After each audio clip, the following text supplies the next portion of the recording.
Hello, my name is Ahmed Hanfy.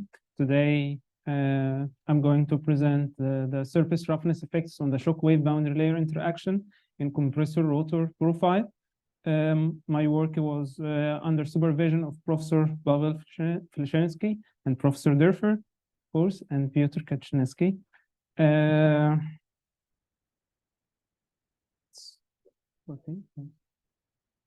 Okay. So my presentation will start with a brief introduction, and then I will go through the project objectives, and then I will discuss in details the aerodynamic performance of our profiles, and then I will finalize with a conclusion and what next.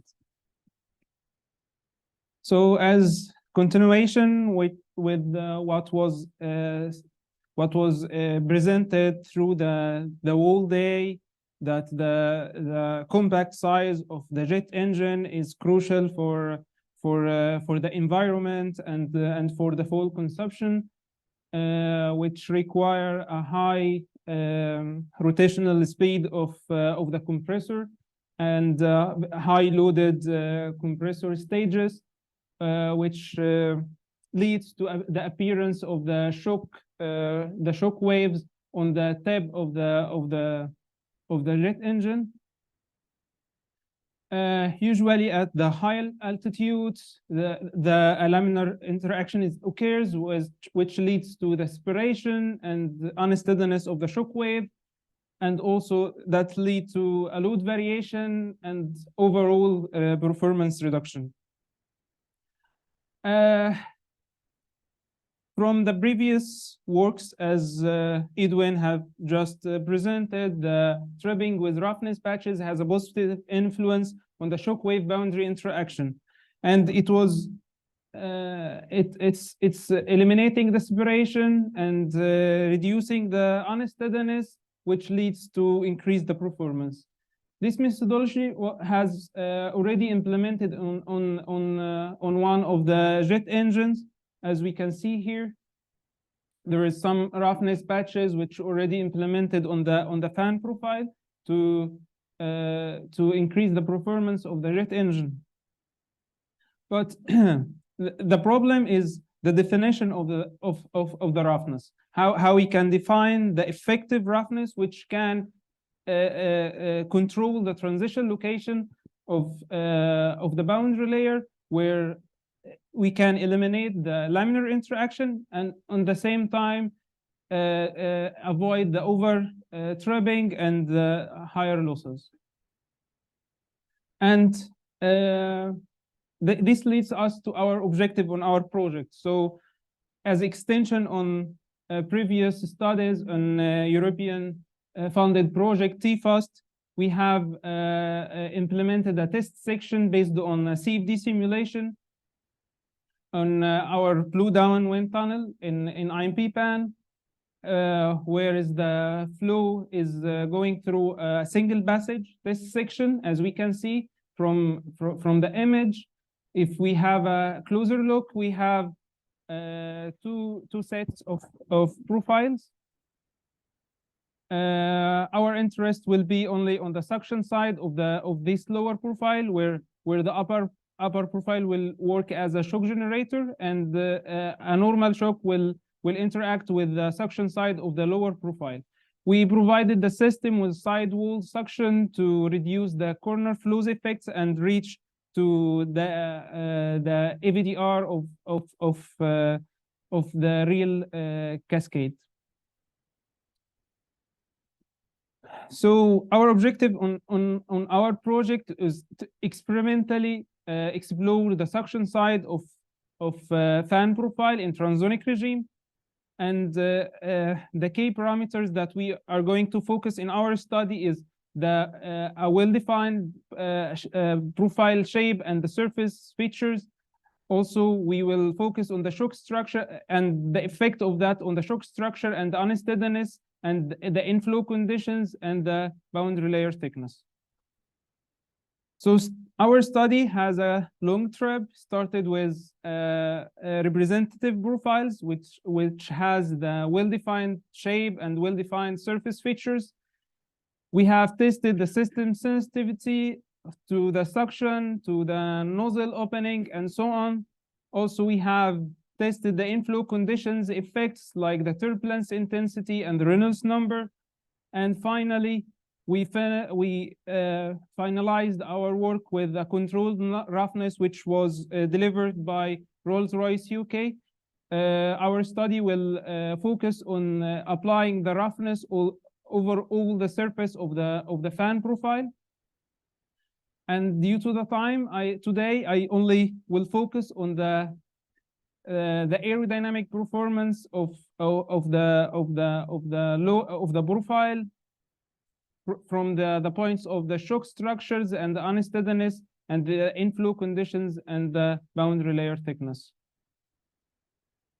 So we had 6 profiles, as we can see from the images, with a defined average roughness, which is somehow low, varied between 0.5 and 0.7. And then we choose 3 of the profiles, and we have applied this.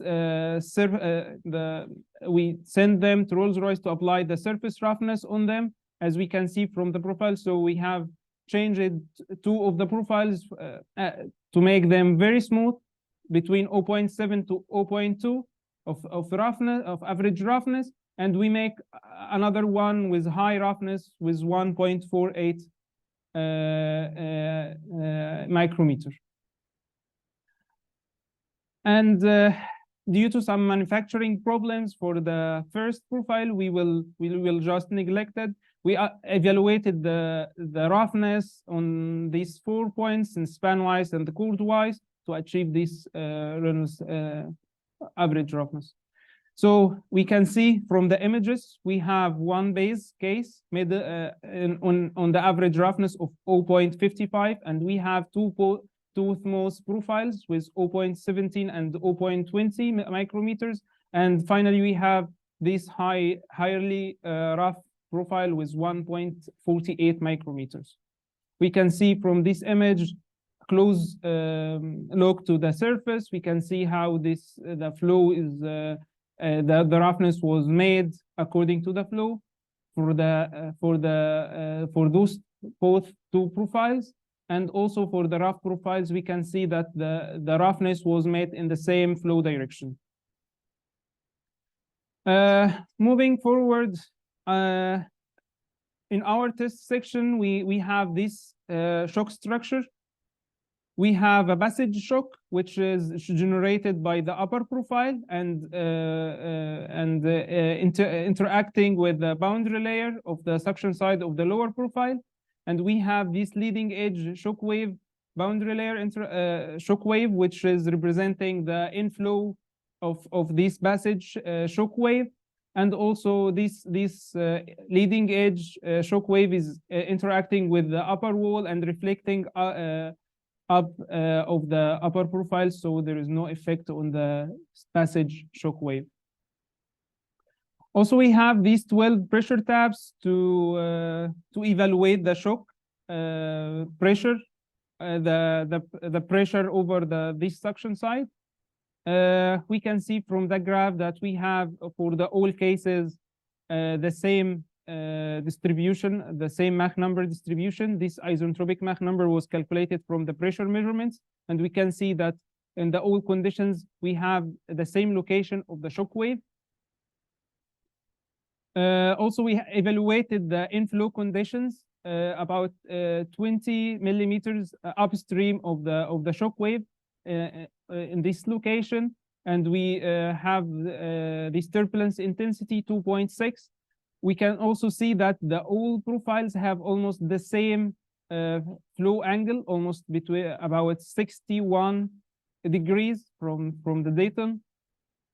Only we use the 5th profile to evaluate the suction effects on these inflow conditions, and we can see by reducing the suction, we can see how this inflow or the leading edge shock wave is changing the angle.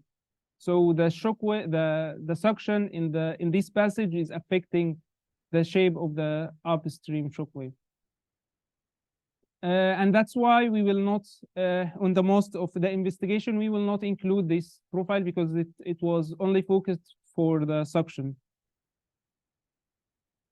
For evaluating the the flow structure over the surface of the profiles, because we have roughness, and if we covered all the profile with the oil, it will change the roughness. We just wanted to see the effect of this kind of roughness upstream of the shock wave, and we only painted just down the shock wave.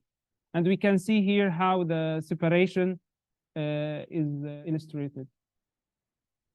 So the main structure is that we have here starting of the separation, and then there is a saddle point here, and then the flow is reattached downstream of the shock wave, and then we have a delayed secondary flows here on the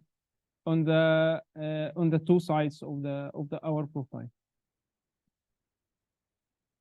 Moving forward, this is a comparison between all cases, the 5 profiles from the point of view of the estimated separation area over the profile suction area, and we can see that all the profiles almost have the same separation size, even if they have different roughness. I would say they have almost the same separation size. We have only here the profile number 2 has very low separation size, and we will discuss that later. And also we have this rough profile, which has the lowest, but comparable with the others, it has the lowest area. And we can see that from the rough profile, we have here some disturbances on the boundary, on the separation, due to maybe this is due to the roughness. Moving forward, for the unsteadiness of the shock wave, we have we applied the shock tracking on 2 sets of sampling rate of 2,000 kilohertz and 10,000 kilohertz to make sure that to have some confidence of the shock tracking and the BSD that we have acquired. And from the displacement of this shock wave, we can see that they all have almost this closed average displacement compared to the last one. We have here the rough profile has the highest average of the displacement compared to the other cases. This is the BSD. We can see that they have almost the same characteristic frequency at in the range of 285 to 300. But for the rough profile, we have here some characteristic frequency in the low frequency domain, which also appeared in the higher sampling rate. This is the sampling rate with 2,000 kilohertz and 2,000 hertz, and this one with 10,000 hertz. So the same characteristic frequencies appeared on the different sampling to make some confidence of the results. So moving forward, we measured the boundary layer upstream of the shock wave using the LDA. And we can see here we have boundary layer thickness close to each other, only the profile number 2, which is very low compared to the others. But from the point of view of the H factor, they have also close H factor. We can see here from the profile that we have some disturbances on the boundary layer on the profile number 4. It's quite far from the boundary. We still this kind of disturbance is still under investigation. But the thing that it's maybe it's obvious here, we have only 3 points here of the boundary layer for profile number 2, which make uncertainty about this shape. It's more or less looks like a laminar boundary layer, but it's somehow it's captured by only three points, which, because you see it's very thin boundary layer, and it's difficult to be certain about the location of the measurements and so on. Moving downstream a little, we have just downstream of the passage shock wave. We have here some kind of transition characteristic of the boundary layer with this somehow high H factor, and they are all of them have almost by using the optimization function of the log low of the boundary layer have almost power of 3. Moving further downstream, which in the reattachment zone, so the boundary layer is fully developed here, and it's went as a turbulent boundary layer. We can see that from the H factor. Here we have this H factor from the points, and this one is calculated from the log low. It's also showing that it's fully turbulent. We wanted to be confident about our results as if it's already capturing the effect of the roughness or not. We try to estimate the Y plus of our boundary layer. We can see that here in all cases they are almost in the range of 100. This is not the well estimation of Y plus, especially that we can see here on the profile number 2. We have very high shear stresses while it's very smooth profile. So it's not a true Y plus, but it's just estimation of Y plus to know the range of the boundary layer. To clarify the mystery of this profile number 2, which is which we don't know why it has the very thin boundary layer and it has this very low separation size. We started to check the shape of the boundary of the profile. We wanted to make sure that the all profiles have the same reference shapes. So we applied this kind of tolerancing or tolerance checking at the Technical University of Gdansk. So we measured the leading edge and the trailing edge as you can see from the image, and we compared these results. We can see that the deviation or the difference between the change of the elevation of these points is almost very low. It's 0.09 millimeters, which is very low. This change in the size and in the dimensions, it shouldn't affect the flow conditions. And also from the leading edge and from the trailing edge, we can see the difference is too tiny between the leading and trailing edge. Also, this is the reference case or the average roughness. Here we can see also it's varies in close numbers. This is 0.8, this is 0.9, this is 0.02, this is 0.05, which is not too much to make this difference in the boundary layer, inflow boundary layer, and also for the separation.